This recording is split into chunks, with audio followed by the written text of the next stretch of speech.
नमस्कार शेतकरी मित्रांनो, बंधूंनो. मी राजभाऊ उगले, राहणार कोठाळा, तालुका अंबड, जिल्हा जालना. सॉरी मित्रांनो, आज 30 तारीख, उद्या 31 आणि परवा 1. आपण आपला जो मोसमी पाऊस आहे तो केरळमध्ये कधी येईल याची आपण सातत्याने वाट पाहत आहोत. सध्या श्रीलंकेच्या उत्तर भागात हा मोसमी पाऊस तळ ठोकून बसलेला आहे. काही केल्या रावणाची लंका सोडायला तो काही तयार नाही. त्याच्या पाठीमागं मित्रांनो काही कारण आहेत. या ठिकाणी एक लो प्रेशर सिस्टीम आहे, ती त्याला भारतीय भूमीकडे येऊ देत नाही. त्याचबरोबर या मोसमी पावसातलं जे बाष्प आहे ते बाष्प काही प्रमाणात दुसऱ्या सिस्टीम कडून घेऊन जात आहेत.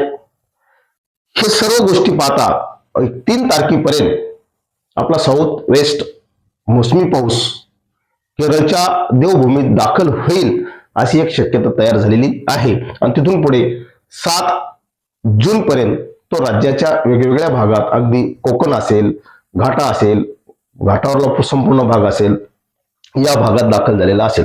परंतु मित्रांनो, तत्पूर्वी 1 तारखेपासून उद्या म्हणजे 2 दिवसांनी मराठवाडा असेल, एकूणच महाराष्ट्र असेल, अहिल्यानगर भाग असेल, या भागात जबरदस्त वाऱ्यांचा वेग वाढणार आहे. हा वाऱ्यांचा वेग का वाढणार आहे, कशामुळे वारे वाढत आहे, ते निश्चित हे वारे आपला मोसमी पाऊस खेचून आणण्यामध्ये कारणीभूत ठरतील. चांगलं राहील, त्यात कुठे दुमत नाही. परंतु मित्रांनो, आपण या सिस्टीमकडे जर नजर टाकली, तुम्हाला या सर्व सिस्टीम दिसत आहेत. हे पेड मॉडेल आहे, हे काही ऍप वगैरे काही नाही, पेड आहे मित्रांनो. या ठिकाणी पश्चिम पॅसिफिक महासागर आहे, याला दक्षिण चीन समुद्र सुद्धा म्हटलं जातं किंवा इंडो पॅसिफिक महासागर आहे. याबद्दल आपण काल परवा बोललो होतो मित्रांनो. ही एक टायफून श्रेणीतलं एक चक्रीवादळ या ठिकाणी आहे. या ठिकाणी एक चक्राकार परिस्थिती आहे. आणि मित्रांनो, तुम्ही जर वाऱ्याची स्पीड पाहिली तर काही वारे या भागातून इकडे जातात, काही या भागात येतात, आणि वरून WD सक्रिय आहे.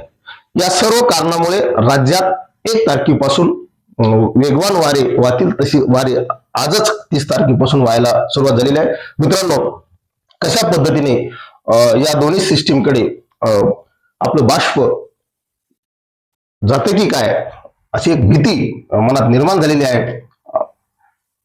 ती कशा पद्धतीने आहे त्याची माहिती आपण या व्हिडिओमध्ये पहा. 1-2 मिनिटाचा व्हिडिओ आहे. कशा पद्धतीने चक्राकार स्थिती फिरत आहे पहा.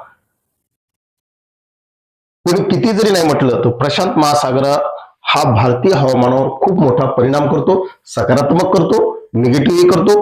अल निनोच्या पार्श्वभूमीवर मित्रांनो हा निगेटिव्ह परिणामाला तो जास्त कारणीभूत असतो. जेव्हा जेव्हा लालेला असतो तेव्हा या ठिकाणच्या सिस्टीम ह्या थेट भारतापर्यंत येतात.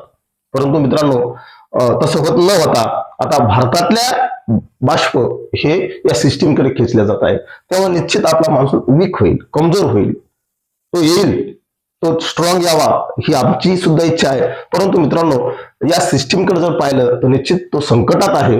या संकटातून तो कधी बाहेर निघेल तर 5-6 तारखेनंतर मित्रांनो बाहेर निघेल. कारण जोपर्यंत या सिस्टीमचा प्रभाव आहे ती दूर जात नाही, पूर्वेकडे जात नाही, तोपर्यंत आपला मान्सून स्ट्रॉंग होणार नाही. ही पहा मित्रांनो, कशा पद्धतीने या सिस्टीम मध्ये सुद्धा खेचलं जात आहे. ही सिस्टीम इकडे, ही सुद्धा या ठिकाणी चालते. जपानला घासून मित्रांनो ही टायफून श्रेणीतलं वादळ आहे, जबरदस्त वादळ आहे. हे तुम्ही पाहू शकता. ही पाहता 1 तारीख कशा पद्धतीने या साईडला जात आहे.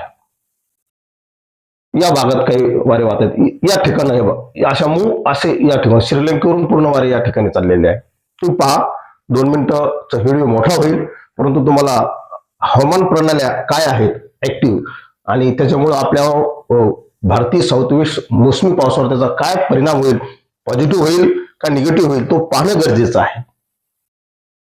पाहू शकता मित्रांनो, जगातले अनेक मॉडेल या सिस्टीमला उत्तर अमेरिका खंडाकडे घेऊन जात आहेत मित्रांनो.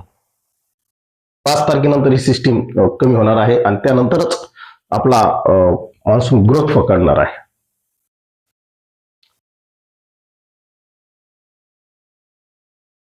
थोडस आपण स्पीड घेऊ, पुढे पुढे कशी जाते ते पाहू आपण. 3 तारीख पहा, अतिशय वेगाने वारे तुम्हाला वाहताना दिसत आहेत. या घटनेकडे आपल्याला सातत्याने लक्ष द्यावं लागेल.